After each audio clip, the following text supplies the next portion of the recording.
ನೀವ್ ಯಾಕೆ ಅದನ್ನೇ ಮಿಸ್ಅಂಡರ್ಸ್ಟ್ಯಾಂಡ್ ಮಾಡ್ಕೊಂತೀರಾ? ಒಬ್ಬ ವ್ಯಕ್ತಿಗೆ ನಾನು ಹೇಳಿದ್ದು ಕೇಳಿ, ನೀನ್ ಯಾರು ಅಂತ ಕೇಳಿಲ್ಲ, ನೀವ್ ಯಾರು ಅಂತಾನೆ ಕೇಳಿದ್ದು. ಇಲ್ಲ ಯಾಕೆ ಇಷ್ಟು ದಿನ ಮಾಧ್ಯಮ ಬೇಕಾಯ್ತು, ಈಗ ಮಾಧ್ಯಮ ಬೇಡ ಅಂತ ನಾನು ಹೇಳ್ತಾ ಇದ್ದೀನಿ. ಇವತ್ತು ನಾನು ಬೆಳಕಿಗೆ ಬಂದಿರೋದು ಮಾಧ್ಯಮದವರಿಂದ, ಪತ್ರಕರ್ತರಿಂದ. ಅದು ಪ್ರತಿ ಸರಿ ಪ್ರೆಸ್ ಮೀಟಲ್ಲಿ ಹೇಳಿದ್ದೀನಿ. ನಾನು ಕಾಡ್ಗೆ ಹೋದ್ರು ನನ್ನ ಗುರ್ತಿಡಿಯೋರು ಮಾಧ್ಯಮ, ನನ್ನ ಜನ ಗುರ್ತಿಡಿತಾರೆ ಅಂದರೆ ಅದು ಮಾಧ್ಯಮದವರು, ಪತ್ರಕರ್ತರಿಂದ. ಒಂದು ಇವತ್ತು ಅವರಿಂದ ನಾನು ಲಕ್ಷ ನೋಡಿದೆ, ನಾನು ಬೆವರು ದುಡ್ಡು ನೋಡಿದೆ.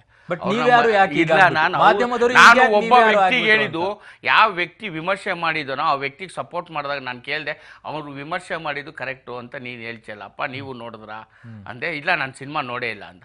ನೀನು ನೋಡದೆ ಅವ್ರಿಗೆ ಹೆಂಗ್ ಸಪೋರ್ಟ್ ಮಾಡ್ತೀಯಾ? ವಿಮರ್ಶೆ ಮಾಡಿದ್ದನ್ನ ನಂಬಬಾರದು ನಾವು. ಹೌದು, ನೀವು ಇನ್ನೊಬ್ಬರು ಜಜ್ಮೆಂಟ್ ಕೊಟ್ಬಿಡ್ತೀರಾ? ನಾನು ಹೇಳಿದ ಮಾತು ನೀನು ನಂಬ್ತೀರಾ? ಈಗ ನಾನು ಹೇಳ್ತೀನಿ ಸಿನಿಮಾ ಚೆನ್ನಾಗಿದೆ ಅಂತ, ನೀನು ನಂಬ್ತೀಯ? ನೀನೇನೋ ನಂಬಿಕೆ ಮೇಲೆ ಆಯ್ತು ಸಿನಿಮಾ ಚೆನ್ನಾಗಿದೆ ನೋಡಿ ಅಂತೀಯ. ಬಟ್ ನಾನು ಹೇಳ್ತೀನಿ, ನಾನು ಸಾಂಗ್ಸ್ ತೋರಿಸ್ತೀನಿ, ಪ್ರೋಮೋ ತೋರಿಸ್ತೀನಿ, ಕೆಲವು ಸೀನ್ಸ್ ತೋರಿಸ್ತೀನಿ.